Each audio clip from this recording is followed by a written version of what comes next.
bem-vindos para mais um vídeo aqui no canal O Saquarema. Eu me chamo Thiago Araújo e notícia fresquinha da Esgoto News aqui.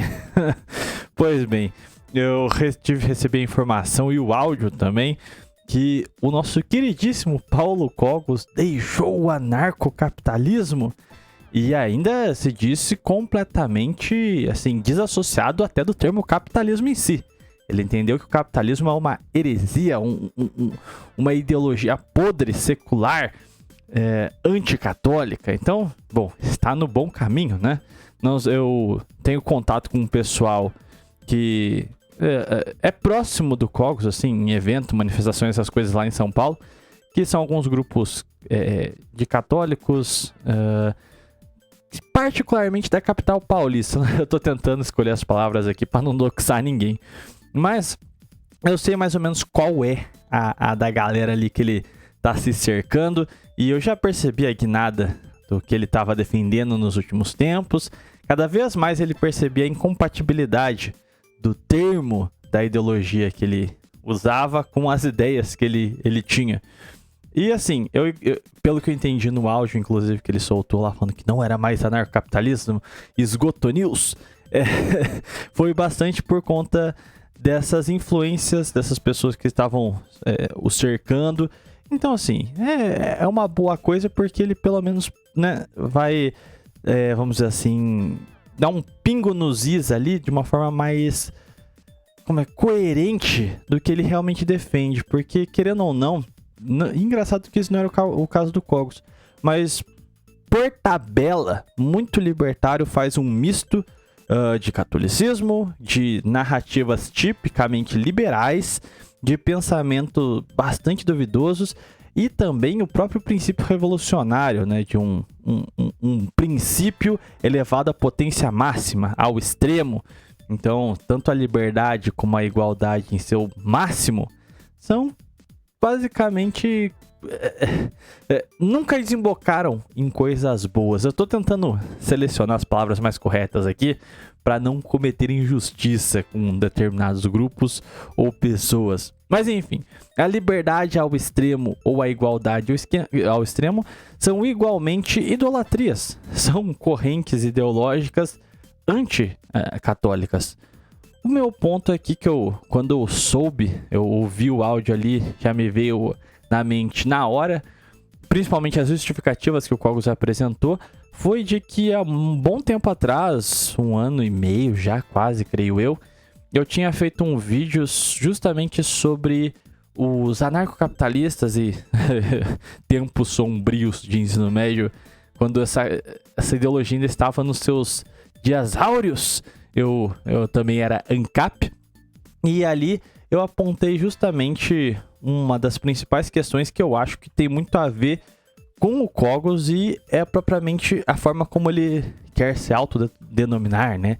Um medievalista e tudo mais, que para mim sempre foi que grande parte da clientela dos ANCAPs, principalmente aqueles que se dizem católicos, é que eles não são contra a hierarquia. E isso eles também dizem, mas em um grau a mais, eles não são contra o Estado, eles são contra o Estado moderno. Todas as aberrações que a maior parte dos liberais reclamam, criticam e veem como injustiças tem a ver com o Estado moderno tal como ele é, principalmente após o absolutismo, né? Após a Reforma Protestante. Enfim, eu não digo nem aqui o iluminismo, eu digo que o próprio conceito de Estado moderno em si, lá na base, eles já provavelmente seriam contras. Então não tem nada a ver com você ser um anarquista, um anti-Estado. Você só não é favorável ao Estado tal como ele é. Mas um Estado orgânico, eu já reparei que eles tinham simpatias. Afinal, pelo menos na época que o ANCAP era muito comum, lá para idos de 2016, 15, paralelismos com regiões europeias no seu medievo, mostrando como aquelas populações eram livres, como o comércio, a livre competição existia e tudo mais. Só que existia um Estado ali, só não é o Estado moderno. E foi isso que eu até comentei nesse vídeo que eu fiz há mais de ano aí. E aparentemente, o Cogos mesmo, ele só precisou de uma orientação. E uma orientação não implica em ele ser burro ou qualquer coisa assim. ele só estava fazendo uma salada mista de alguns conceitos e não queria arredar o pé que anarcocapitalismo é uma ideologia, para dizer o mínimo, complicado.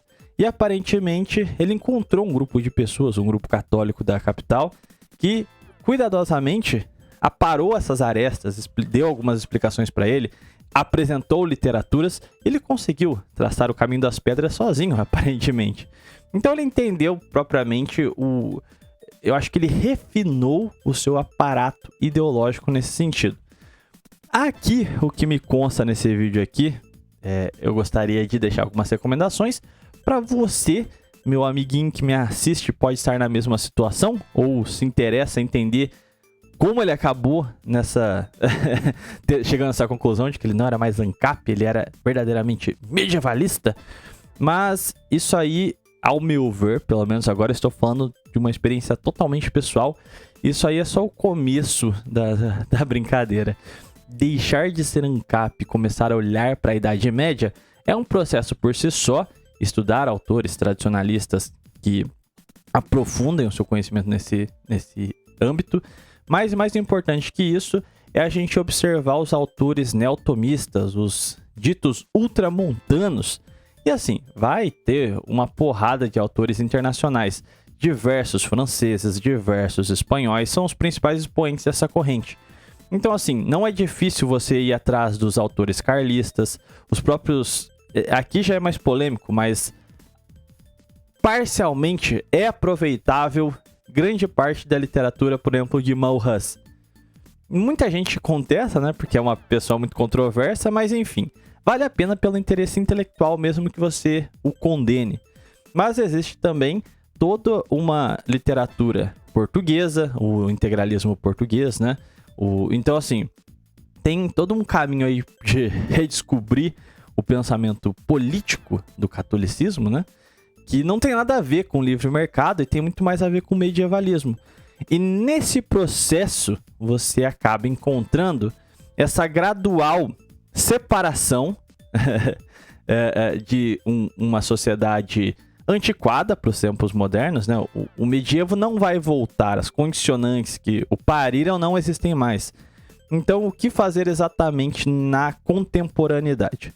Um dos pontos que eu acho muito interessante é que, por exemplo, o catolicismo, a igreja nunca visou demolir o Império Romano, por exemplo. Visou sacralizá-lo. Em todas as civilizações que o catolicismo adentrou, ele nunca foi uma ideologia revolucionária, destrutiva, mas pelo contrário, buscou a conversão e a assimilação desses povos, corrigindo aquilo que de fato era, vamos dizer assim, complicado, literalmente diabólico, e mantendo a cultura nata, a cultura real daquele povo, só que sacralizando, elevando-a.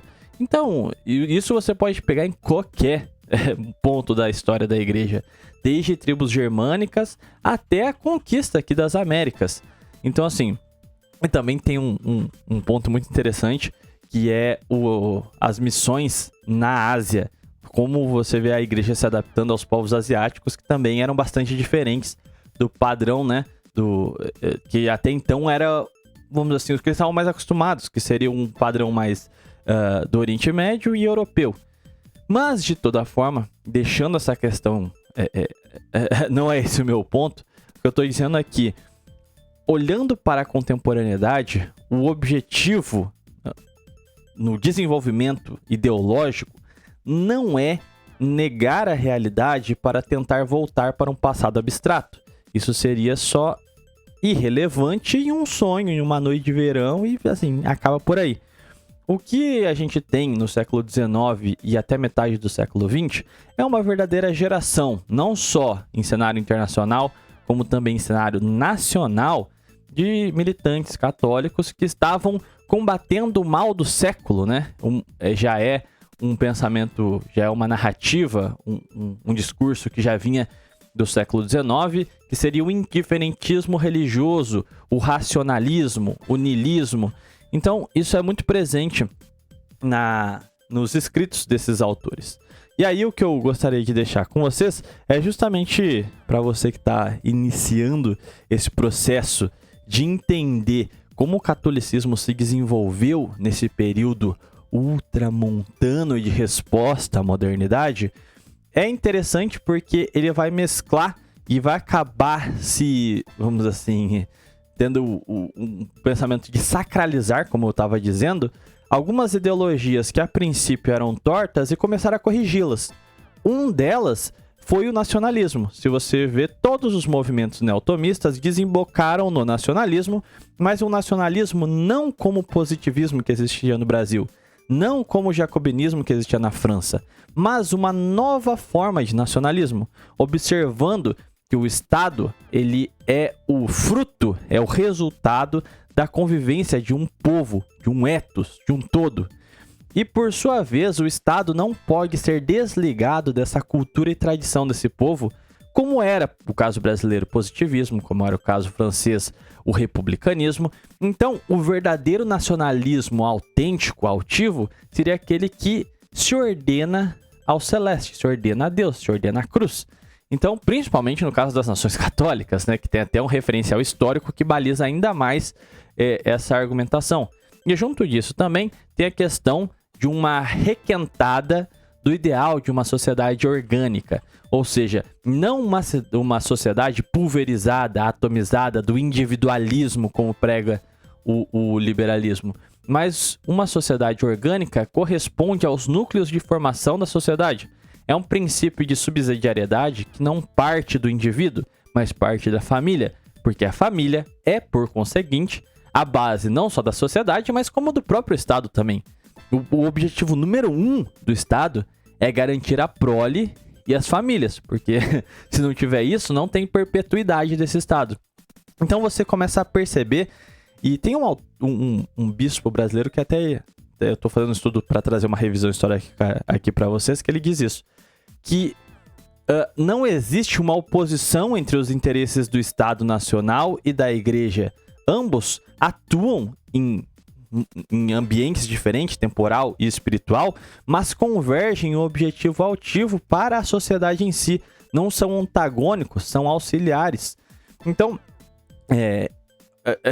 entender esse processo que se passa do medievo perfeito, que você olha, dá uma certa romantizada, que você quer restaurar e tudo mais, também passa por você ver os autores que olharam e pensaram como atualizar tudo aquilo sem ser anacrônico, como trazer aquela perfeição, aquela cristandade. Perfeição é um termo horrível para esse caso, porque né, a gente não busca um paraíso na Terra. Mas de toda forma, como buscar aquela sociedade altiva, como buscar aquela cristandade em tempo contemporâneo, respeitando as diferenças do tempo em si. Então, assim, o novo aparato tecnológico, as novas condicionantes internacionais, todas essas questões que se impõem quando a gente tá falando sobre essa questão. Deixo aqui, então, Cogos, se estiver me assistindo, mas todo mundo aí que queira se aprofundar nessa questão, aqui no canal eu já apresentei alguns desses pensadores que são bastante interessantes e outros eu ainda vou apresentar, como, por exemplo, o bispo da Bahia, Dom Romualdo de Seixas. Tem também o, lógico, o mais famoso e mais célebre ultramontano aí, que é Dom Vital. Vale a pena conferir a biografia dele e também seus escritos. Bom, para você que quer se iniciar procurando mais biografias e partindo para o laicato, nós temos o trio pós-proclamação da República, que vão combater o mal do século, né? O secularismo, a indiferença religiosa. Eles estavam sempre apontando que o Brasil tem uma maioria de católicos, mas tudo passa, assim, o Estado parece indiferente a essa fé e os próprios católicos parecem indiferentes a tudo que acontece. Como se eles fossem, não, assim, como se o catolicismo deles não fosse combativo. Como se tudo pudesse acontecer e eles não dessem um pio. Aqui eu me refiro ao Conde de Afonso Celso, que nós temos revisão do seu livro Por que Meu Fano de Meu País, que é, inclusive, um dos pioneiros do nacionalismo no Brasil. É bem interessante porque ele viveu ali na virada do século. Tem também o Eduardo Prado, que muita gente conhece pela sua crítica anti-americanista. Ele, que era um monarquista, um católico militante, também esteve à frente nessa formulação de um nacionalismo brasileiro, pontuando os Estados Unidos como o principal inimigo de uma cristandade latina e também geoestratégica, né? Então, assim, Eduardo Prado, mas para além disso, ele também tem diversos escritos sobre a questão da necessidade de um apostolado para o laicato se engajar e combater o indiferentismo. E fecha o trio Carlos de Laet, que foi um grande jornalista, foi um grande escritor, e ele se destacou muito pelas suas sátiras, pela sua combatividade, e também os três têm essa característica em comum, que já estavam agindo de acordo com as doutrinas colocadas em voga, né, pela igreja, nesse sentido de o leigo e não o clero trabalhar para converter a sua sociedade, ou seja, ele com um pensamento militante, ele irá entrar nos meios de comunicação, no Estado e sacralizá-lo. Então é uma missão de todos ali, é um ressurgimento dessa cristandade que emana de toda a sociedade e não só do clero, como os tempos regalistas estavam meio que arregimentando essa mentalidade. Pois bem, também vale a pena citar aqui, posteriormente, Jackson de Figueiredo.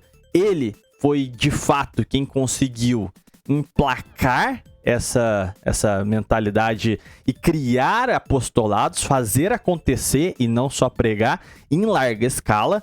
Então ele teve uma capilaridade muito grande na sociedade ali na década de 20. E ele não era um católico de berço, ele se converteu depois de grande. Isso aí também é um traço bastante interessante. Temos lives aqui revisando a história dele, as obras e tudo mais, no clube de membros também, sem querer fazer jabá, mas já fazendo. Pois bem, o Jackson de Figueiredo vai ser fundamental também, porque ele vai dar uma continuidade à escola de pensamento do Farias Brito, um filósofo brasileiro, como também vai dar continuidade aos estudos nacionalistas do Conde de Afonso Celso, vai manter vivo um prestígio em torno de Alberto Torres. Ele vai condensar muitas escolas de pensamento fundamentais que eu vivo citando aqui no canal. Então o Jackson de Figueiredo também é essencial, ele é a pedra, a transição que explica esse momento em que o nacionalismo é sacralizado, onde aquela ideia corporativista medieval começa a ser atualizada para o tempo presente. Então, é a transição, e é por isso que nego não assiste as coisas do canal e quer ficar comentando, tipo, o nacionalismo é ruim porque é uma ideia que tem origem na Revolução Francesa. Sim, só que o que acontece é que o nacionalismo brasileiro passou por um processo de sacralização. O que está mais próximo daquele medievo é justamente o corporativismo nacionalista. E é necessário você ter contato com esses autores para você ver como essas ideias foram sendo lapidadas e também criando uma legitimidade para você não ficar, né, nessas argumentações anacrônicas. Pois bem, eu diria que o arauto que vai, vamos assim, colocar a cereja no bolo desse pensamento, essa consolidação de condensar um certo grau de monarquismo com nacionalismo e com o pensamento católico balizando toda essa estrutura, vai ser o patrianovismo.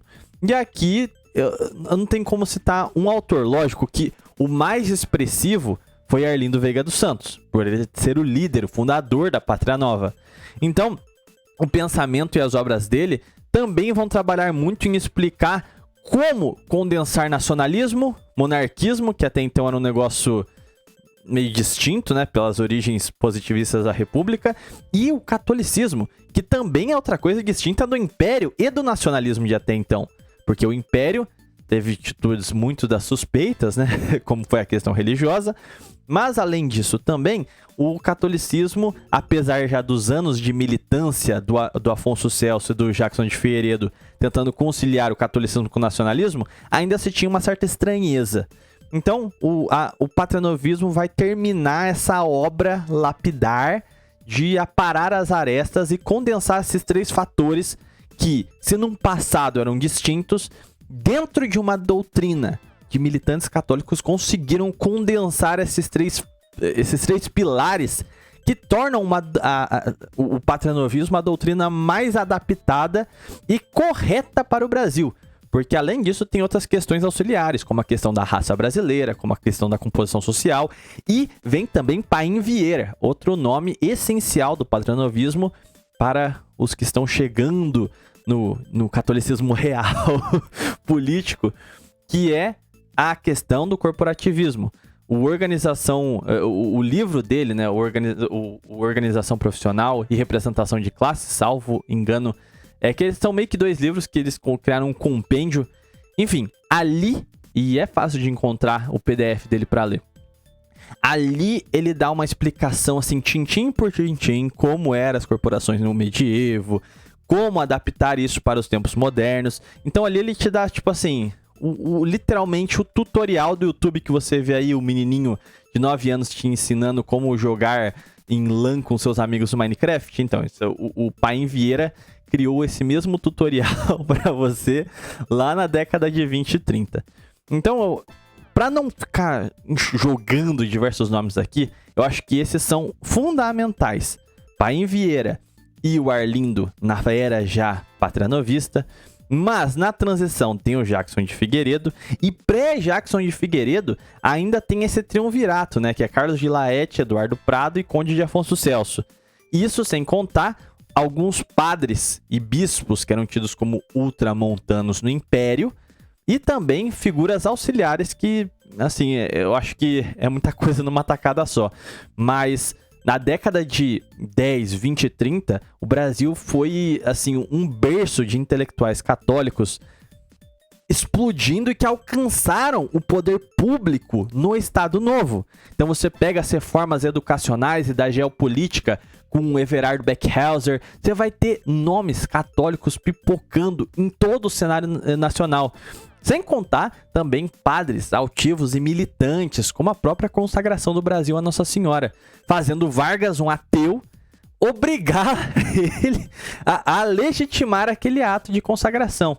Então, assim, se eu fosse me delongar nessas questões, eu poderia citar 1001 nomes, mas para início, eu acho que esses 6 nomes são suficientes para você entender o contexto em que se torna essa harmonização do catolicismo, corporativismo, nacionalismo, monarquismo, para você entender essa salada mista que às vezes parece muita coisa diferente no mesmo lugar. Mas tem todo um processo geracional de consolidação dessas doutrinas em uma coisa só. Pois bem, gente, eu achei que essa oportunidade era boa para levantar essa bola aqui para vocês. Creio que essas indicações sirvam também para o pessoal que está chegando agora no canal e também para o pessoal que gosta do Cogos, que esporadicamente caiu aqui de paraquedas. Pois bem, e que sirva para o próprio Cogos, não sei se ele leu esses autores, seria bom. Enfim, gente, lembrando que também nós temos um movimento próprio, a Legião Anchieta. Vou deixar o link do canal da Legião na descrição. Todas as palestras que nós fazemos presenciais a gente grava e posta lá, então tem muita coisa interessante e outros pensadores para você conhecer também o pensamento nacional e católico brasileiro. Pois bem, lembrando que tem literalmente revisões biográficas e de obras desses autores no clube de membros de canal, na Academia Nacionalista. Então, a partir de R$3, você já vai ter acesso a conteúdos exclusivos. E lembrando também que hoje ainda, de noite, às 19 horas, vai ter uma live com o Diego Abreu, do canal Língua Pátria, onde, basicamente, eu vou dar uma continuidade nesse tema. A gente vai falar sobre o Estado Novo, as diversas perspectivas, críticas e elogios ao Estado Novo. Então, vejo vocês às 19 horas, deixa o gostei aí, se inscrevam no canal, faz aquele check-up basicão para ajudar o canal. Vou ficando por aqui e falou, fiquem com Deus.